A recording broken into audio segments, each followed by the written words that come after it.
hear you, and I've heard that argument. And I also believe that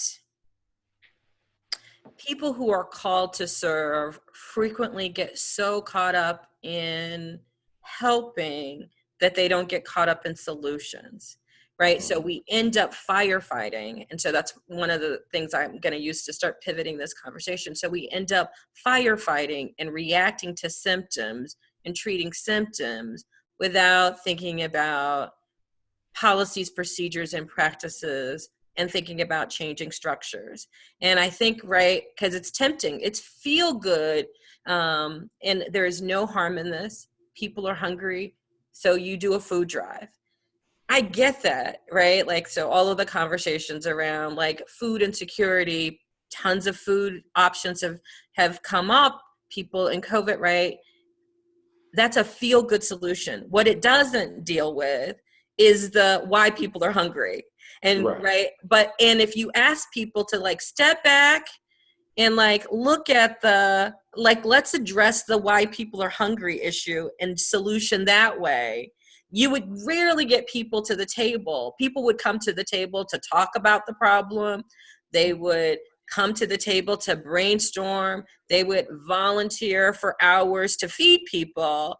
But if we're like, okay, so we want to structurally make sure that people have their food insecurity issues. We want to look at what policies promote it. We want to do something different. I think sometimes people who, again, who are called to serve want to rescue the babies because that's the feel good part, and don't think about what caused the babies. And if we don't change the structures, one of the phrases that I have come to learn and appreciate, we can be incredibly trauma responsive, right? Like we can be caring and loving, but if it's not an environment that is trauma informed, we make people crazy because we're like, we're responding to your symptoms, but not changing our structures that are continuing to harm you. So then people that we go to go, I don't trust you. And they shouldn't trust us because the environment is still not safe.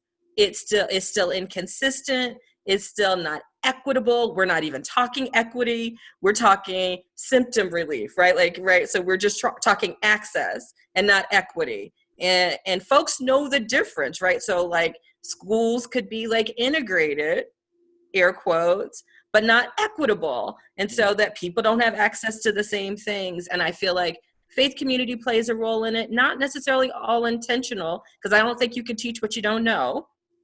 Like, and so again, what you know is service as a rescuing babies, not service as in changing policy, procedures, and practices. And I think when you lose that piece, that vision of a better way, we again keep rescuing babies. And I would agree with you. And I think for me, it's funny when you said that because I immediately thought about cold medicine, right? This is a society that can put people on the moon. We're basically living our best Star Trek lives. We're on the teleprompter. We one step from beaming, but we can't solve the common cold. Right. Because there is money in cold medicine. There's money in pharmaceuticals. Now, interesting thing happened. Somebody who recently, a couple of months ago, was sick. I was resistant to buying cold medicine because I don't believe it works. I believe that all it does is stops my cough for a couple of hours and give me $15, $20. And I got to keep doing this.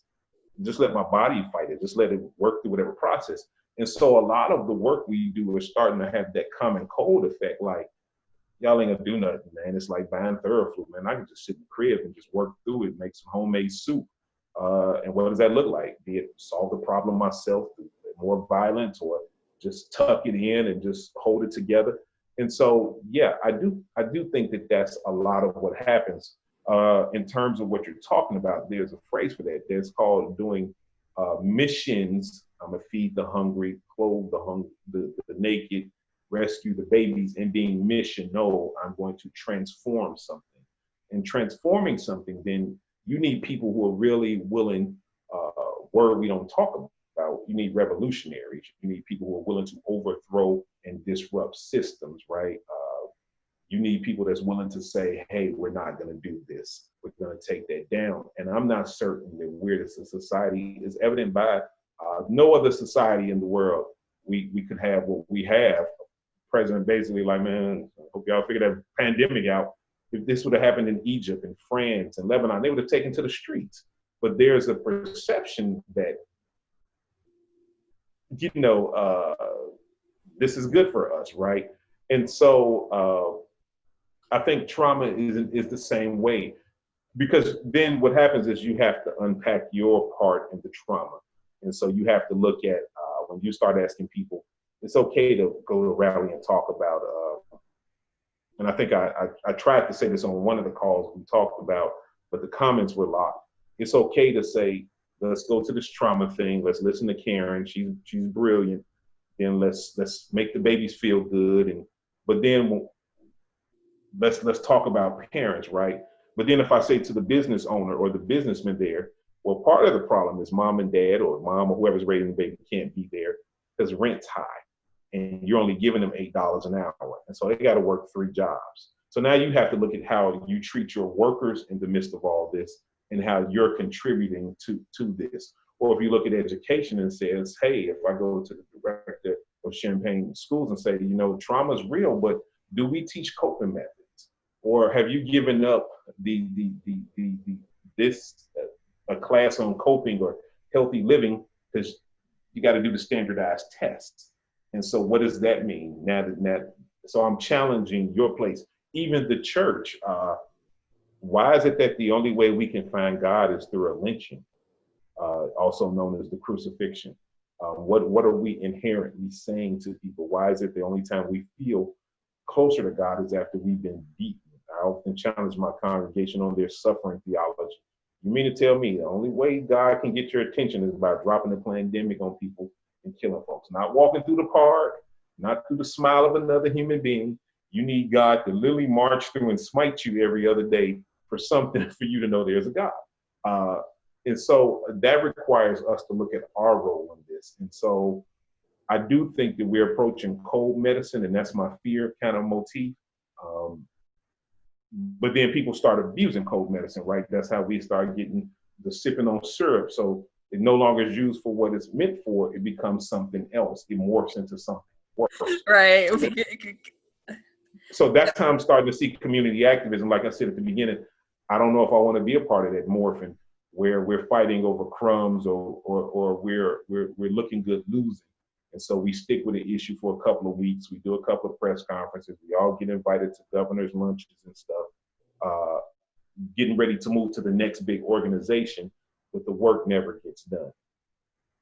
So that's a perfect segue. I want to make sure we don't have any questions, but I think that that's a perfect jumping off point about what solutions would look like. So we asked folks who might have been available to check out a webinar from Building Resilient Communities around equity and justice. And so we can lament what we have. I do wonder, and I'm not one of the, I'm going to say this parenthetically, I'm not one of those people who believes that COVID-19 is some miraculous thing that happened, that's a reset. I don't believe, I'm not going to say that. I can say that I do think in this place and space that some of the structural inequities that have existed long-term would be right, like how to deal with them. But we have a question coming in, so I'm gonna, before I talk about solutions, we're gonna take the question. You gonna put me on the spot like that? Leanne.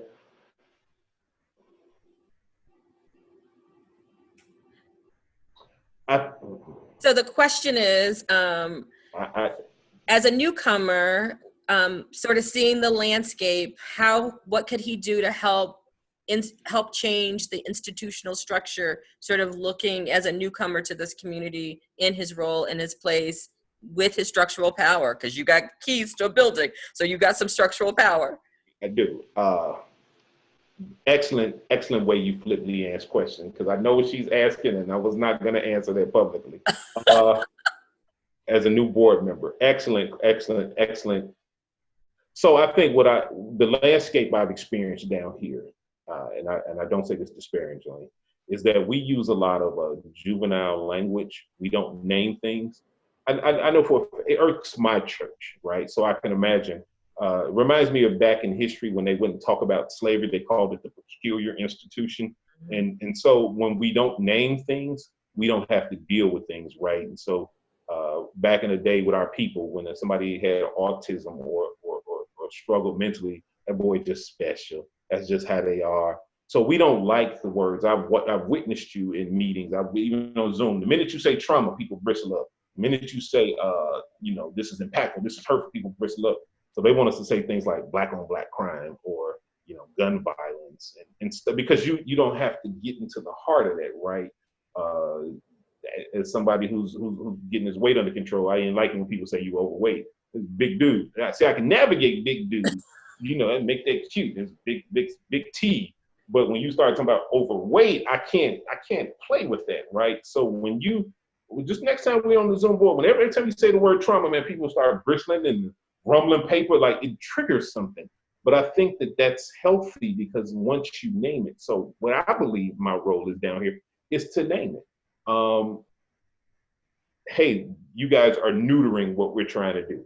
Playing your politics, you're neutering what we're trying to do. Because once you name it, even if it's bold, even if it's blunt, I've experienced Black folks down here, remind me of my time living in the South. Like, I'm afraid to name what it is because I don't want to offend anybody. I understand that, but do know that has a consequence, because if you never name what it is, we can never begin to work on what it is. And so if we keep coming up with funny names or dancing around and saying things like, it's the parents. Well, what about the parents? What are you saying? It's the system. Well, what system? Because there's like 50 systems that make up a system. So that's one.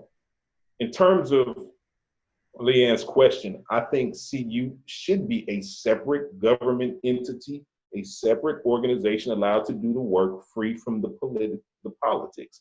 You can't ask people to heal and then give them, hey, do this surgery, but all you get is scalpel and aspirin, because we don't want to, we can't, you can't ask the work to be done, then handicap the work because you're afraid of the answers. Either you want trauma lifted or you don't. If you do, then empower so we can do the work.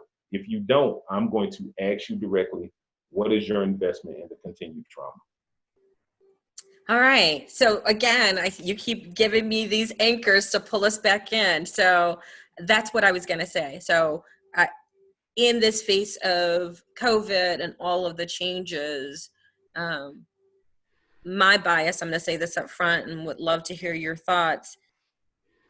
I think resilient and equitable communities are good for everybody, right? I wish that people would get that an equitable and just community is a systematic structural change that saves us time and money and resources. I think people who want to keep all their toys and goodies would get more toys and goodies if they dealt with symptoms, right? So to go back to this food issue, if we made sure that families had access to food, it's going to improve academic issues, it's going to improve family issues, it's going to improve people's likelihood, it's going to reduce people's likelihood of being involved in gun violence in the future.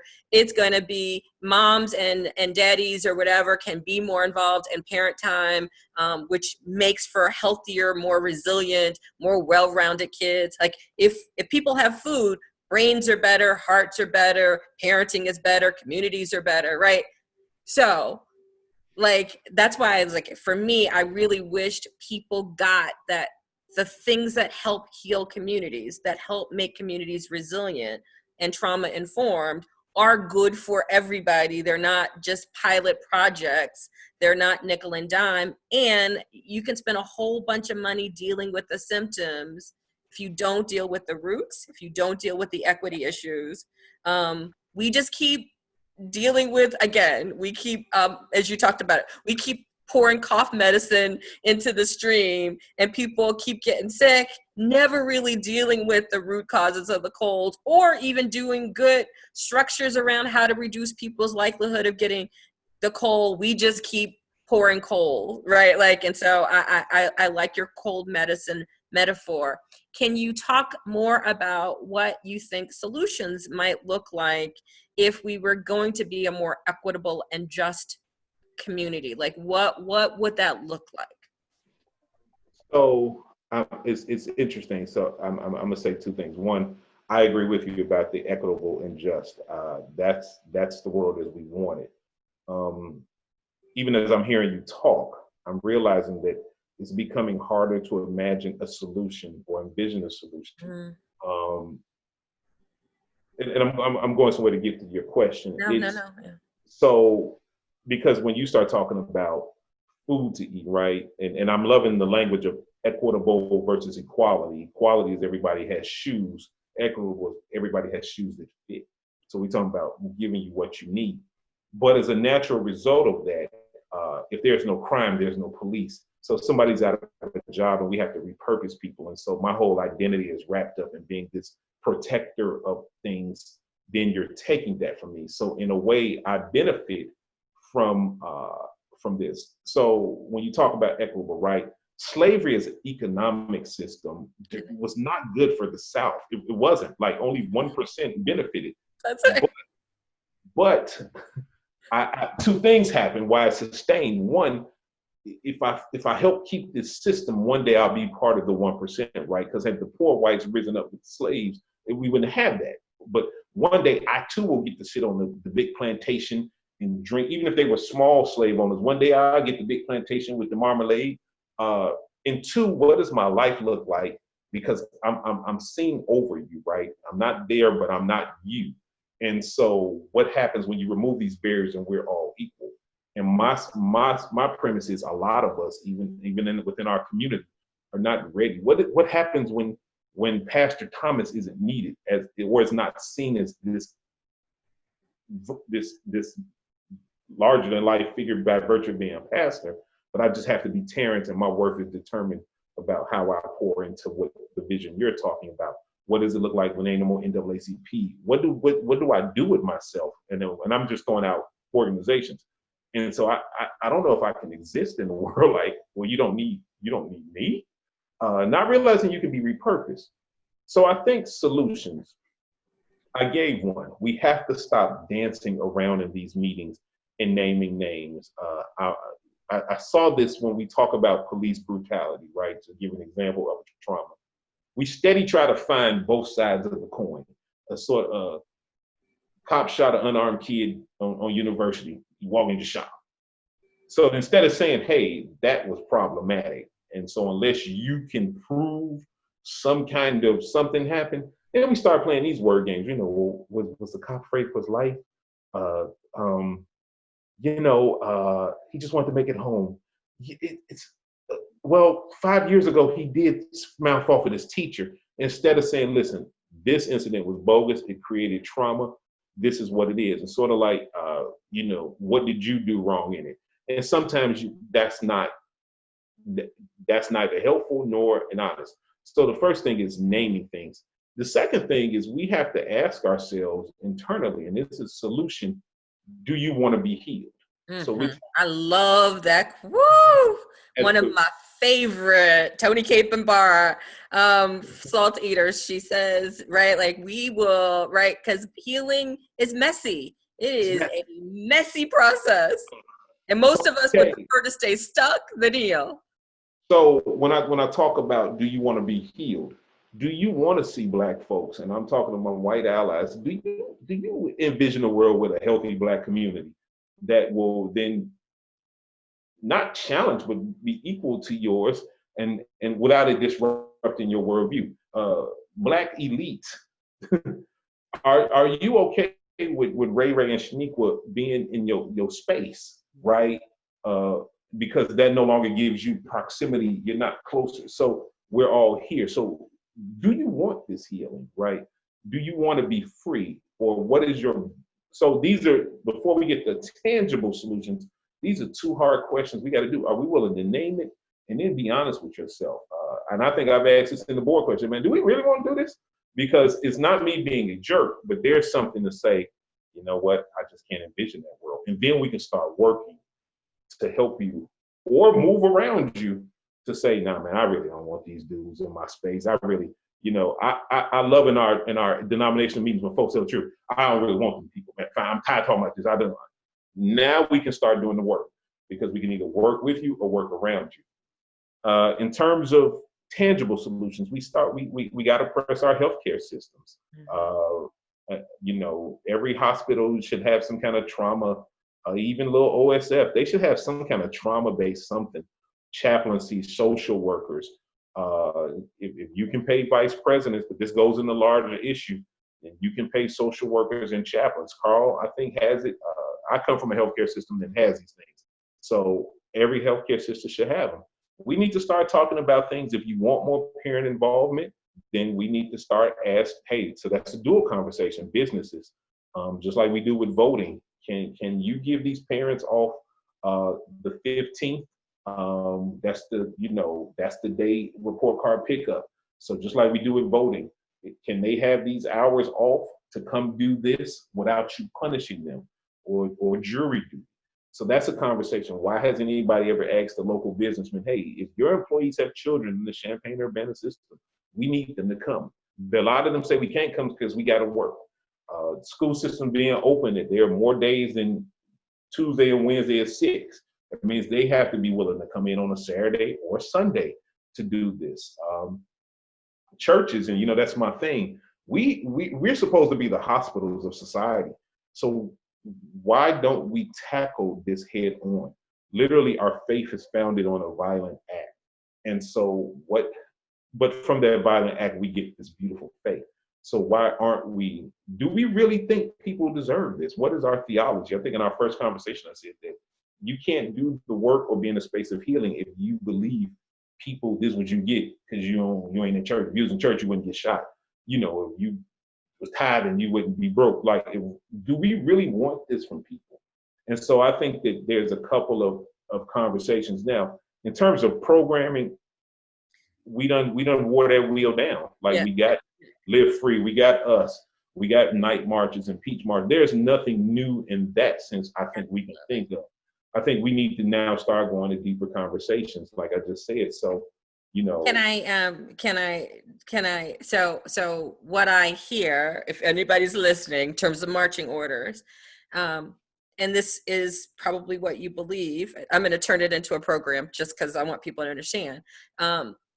We need to have some restorative. We need to acknowledge our collective traumas, our collective, like what we have done to each other, what has been done to us, and we need some truth and reconciliation conversations. That's what has been done across the globe, right? When there has been collective trauma, you got to talk about the fact that there's been collective trauma where we own our stuff, we air out the line, and then we need a restorative process where people can work through collectively where those kind of interpersonal wounds have happened. So, and we know from a trauma place, right, restorative practices are embedded into it, also some acknowledgement of collective trauma.